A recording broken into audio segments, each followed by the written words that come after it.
Hello friends, welcome back to Chandana Jashvi logs. ಇದು Wednesday log ಆಗಿರುತ್ತೆ. Wednesday evening ನನ್ನ ಮಗಳು ತುಂಬಾ ಗಲಾಟೆ ಮಾಡ್ತಿದ್ಲು. ಪಾರ್ಕಿಗೆ ಹೋಗೋಣ ಅಂತ. ನಮ್ಮನೆ ನಿಯರ್ ಬೈ ಒಂದು ಪಾರ್ಕ್ ಇದೆ, ಅಲ್ಲಿ ಎಲ್ಲ ಗೇಮ್ಸ್ ಎಲ್ಲ ಇತ್ತು. ಅದಕ್ಕೆ ಅವಳು ಎವ್ರಿಡೇ ಗಲಾಟೆ ಮಾಡ್ತಿರ್ತಾಳೆ. ಸರಿ ಆಯಿತು ಅಂತ ಕರ್ಕೊಂಡು ಹೋಗಿದ್ದೆ. ಮಕ್ಕಳಿಗೆ ಪಾರ್ಕ್ ಅಂದರೆ ಫುಲ್ಲು ಖುಷಿಯಾಗಿರ್ತಾರೆ. ಅಲ್ಲಿ ಹೋಗಿ ನನ್ನ ಮಗಳು ಫುಲ್ ಎಲ್ಲ ಗೇಮ್ಸು ಎಕ್ಸ್ಪ್ಲೋರ್ ಮಾಡಿದ್ಲು. ಅಲ್ಲಿಂದ ಮತ್ತೆ ವಾಪಸ್ ಮನೆಗೆ ಬಂದು ಪೂಜೆ ಎಲ್ಲ ಮಾಡಿ ಮುಗಿಸಿದ್ದೆ. ಪೂಜೆ ಮಾಡಾದಮೇಲೆ ನಮ್ಮ ಮನೆಯವ್ರು ಕಾಲ್ ಮಾಡಿ, ಈ ಥರ ಒಂದು ಬರ್ಡೇ ಪಾರ್ಟಿ ಇದೆ, ರೆಡಿಯಾಗಿ ಹೋಗೋಣ ಅಂತ ಹೇಳಿದರು. ಅದಕ್ಕೆ ನನ್ನ ಮಗಳು ಫುಲ್ಲು ರೆಡಿಯಾಗಿ ಅಡ್ಡಾಡ್ತಿದ್ದಾಳೆ. ಒಂದು ಫೋಟೋ ತೆಗೆಸ್ಕೊಳ್ಳಿ ಅಂದರೆ ತೆಗೆಸ್ಕೊಳ್ಳೋಕ್ಕೆ ಗಲಾಟೆ ಫುಲ್ಲು. ಹಾಗೋ ಹೀಗೂ ಮಾಡಿ ಒಂದೋ ಎರಡೋ ಫೋಟೋ ತೆಗೆಸ್ಕೊಳ್ಳೋಷ್ಟ್ರೊಳಗಡೆ ಗಲಾಟೆ ಮಾಡ್ತಿರ್ತಾಳೆ. ತರಲೆ ಅಂದರೆ ತುಂಬ ತರಲೆ. ಹಾಗೆ ಆಮೇಲೆ ಬರ್ಡೇ ಪಾರ್ಟಿಗೆ ಬಂದ್ವಿ. ಇದು ನಮ್ಮ ಮನೆಯವರ ಫ್ರೆಂಡ್ ಮಗನ ಬರ್ಡೇ ಪಾರ್ಟಿ. ಅಲ್ಲಿ ಹೋಗಿದ್ದಿದ್ದು. ಸೊ ಇದು ಫ್ರೆಂಡ್ಸು ಮತ್ತು ನಮ್ಮ ಮನೆಯವ್ರ ಕೊಲೀಗ್ಸು ಎಲ್ಲರೂ ಬಂದಿದ್ದರು.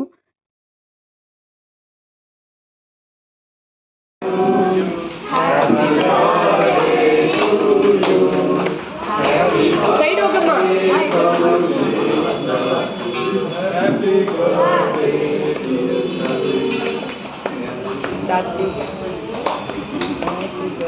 ನನ್ನ ಮಗಳಿಗಂತೂ ಫುಲ್ ಆ ಕೇಕ್ ಮೇಲೆ ಕಣ್ಣಿತ್ತು. ಅದರಲ್ಲಿ ಸ್ಟಾರ್ಸು ಮತ್ತು ಮರ್ಮೇಡ್ ಟೇಲು ಅದೆಲ್ಲ ಇದ್ದಿದ್ದರಿಂದ ಅವಳಿಗೆ ಅದ್ರಲ್ಲಿ ಕೇಕ್ ಮೇಲೆ ಇರೋ ಕ್ರೀಮ್ ತಿನ್ನೋದೇ ಫುಲ್ಲು ಮಜಾ ಅವಳಿಗೆ. ಫುಲ್ ಕೇಕ್ ತಿನ್ನೋದು, ಆಮೇಲೆ ನನಗೆ ಕೆಮ್ಮು ಕಫು ಅಂತ ಅಳ್ತಿರ್ತಾಳೆ. ಸೊ ಈಗ ಕೇಕೆಲ್ಲ ಕಟ್ ಮಾಡೋಕ್ಕೆಲ್ಲ ರೆಡಿ ಮಾಡ್ಕೊಂಡಿದ್ರು. ನನ್ನ ಮಗಳಂತೂ ಯಾವಾಗ ಕೇಕ್ ಕಟ್ ಮಾಡ್ತಾರೋ ಅಂತಿದ್ಲು. ಅಷ್ಟೊಂದು ಕೇಕೆಲ್ಲ ಕಟ್ ಮಾಡಿ ಆಯಿತು. ಮಕ್ಕಳೆಲ್ಲರೂ ತಿಂತಿದ್ದಾರೆ. ಇವರು ನಮ್ಮ ಹಸ್ಬೆಂಡ್ ಫ್ರೆಂಡ್ಸ್ ಮಕ್ಕಳು, ಮಾನ್ಯ ಮತ್ತು ಧನ್ವಿಕಾ ಅಂತ. ನನ್ನ ಮಗಳು ಆಲ್ರೆಡಿ ಒಂದು ಸಲ ಕೇಕ್ ತಿಂದು ಬಂದು ಅವ್ರ ಅಪ್ಪ ಹತ್ರ ಹ್ಯಾಂಡ್ ಕ್ಲೀನ್ ಮಾಡಿಸ್ಕೊಂಡು ಮತ್ತೆ ಸ್ಟಾರ್ ಬೇಕು ನನಗೆ ಅಂತ ಹೇಳಿ ಹೋಗಿ ಸ್ಟಾರ್ ತೊಗೊತಾ ಇದ್ದಾಳೆ. ಈ ಮಕ್ಕಳೇ ಹಾಗಲ್ವಾ, ಕೇಕು ಐಸ್ ಕ್ರೀಮ್ ಅಂದರೆ ಎಷ್ಟು ಇಷ್ಟಪಡ್ತಾರೆ ಅಲ್ವಾ. ಸೊ ಈ ಕೇಕೆಲ್ಲ ತಿಂದಮೇಲೆ ನಾವು ಊಟಕ್ಕಂತ ಹೋದ್ವಿ. ಊಟ ಅಂತೂ ತುಂಬಾ ಚೆನ್ನಾಗಿತ್ತು.